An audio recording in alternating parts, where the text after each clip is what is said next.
Hello friends, कैसे हैं आप सभी। आज मैं आप लोगों के लिए एक स्टोरी लेकर आई हूँ। कुछ समय पहले की बात है। एक बिजनेसमैन था जो अपने बिजनेस के लिए एक आदमी से कर्जा लिया करता था। बिजनेसमैन को अपने बिजनेस में बहुत ज़्यादा लॉस हो चुका था।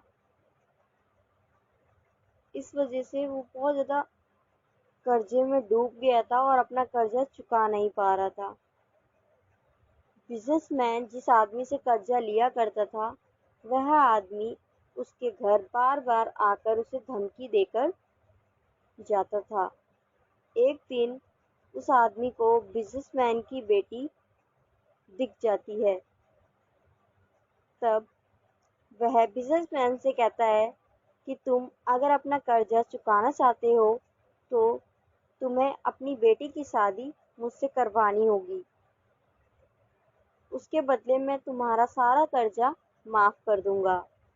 तब बिजनेसमैन बोलता है कि अगर तुम्हें मेरी बेटी से शादी करनी है तो तुम उसी से जाकर उसका निर्णय पूछो, मुझसे नहीं। तब वो आदमी बिजनेसमैन और उसकी बेटी के लिए एक शर्त रखता है। बिजनेसमैन और उसकी बेटी दोनों ही उस शर्त को मानने के लिए राजी हो जाते हैं। वो आदमी कहता है कि मैं एक थैले में 2 कलर के पत्थर डालूंगा, एक काला दूसरा सफेद। अगर काला पत्थर आएगा तो तुम्हें उसके बदले मुझसे शादी करनी पड़ेगी और मैं तुम्हारे पिताजी का सारा कर्जा माफ कर दूंगा। और अगर सफेद पत्थर आएगा तो मैं तुमसे शादी भी नहीं करूंगा और तुम्हारे पिताजी का सारा कर्जा माफ कर दूंगा। दोनों ही बाप बेटी इस शर्त के लिए राजी हो जाते हैं। जब वो आदमी गार्डन से पत्थर उठा रहा होता है, तब बिजनेसमैन की बेटी उस आदमी को पत्थर उठाते हुए देख लेती है। वो आदमी दोनों ही काले कलर के पत्थर उठा रहा था। उस समय तो बिजनेसमैन की बेटी कुछ नहीं बोलती। जब प्रतियोगिता शुरू हुई, तब बिजनेसमैन की बेटी को पता था इस थैले के अंदर दोनों ही काले कलर के पत्थर हैं। उसने उस थैले के अंदर हाथ डाला और थोड़ा सा उस पत्थर को उठाया और वापसी उस पत्थर को उस थैले में छोड़ दिया और कहा, मैंने तो सफेद पत्थर ही उठाया था, वो मेरे हाथ से उस थैले में गिर गया है। आप चाहें तो उस पत्थर को चेक कर सकते हो। मेरे हाथ में सफेद ही पत्थर था, मैंने देखा था।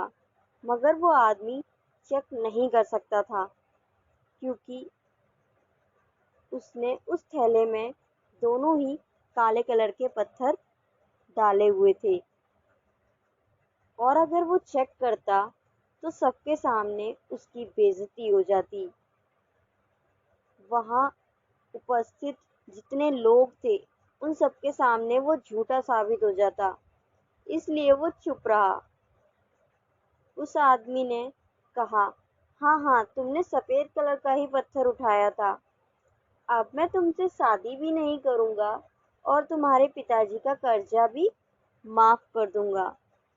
तो फ्रेंड्स, देखा आपने कैसे उस लड़की ने अपनी समझदारी से जवाब दिया और उसे शादी भी नहीं करनी पड़ी और अपने पिताजी का कर्जा भी माफ करवा दिया। तो फ्रेंड्स, आप लोगों को मेरी छोटी सी स्टोरी कैसी लगी? अगर अच्छी लगी हो तो प्लीज़ इसे लाइक करें, शेयर करें, कमेंट्स करें। और मेरे चैनल पर पहली बार हैं तो मेरे चैनल को ज़रूर सब्सक्राइब करें, ऐसे ही और भी लेटेस्ट मोटिवेशनल स्टोरी सुनने के लिए। और अगर आप ये स्टोरी मेरे फेसबुक पेज पर सुन रहे हैं तो मेरे पेज को फॉलो करना ना भूलें। Thanks for listening.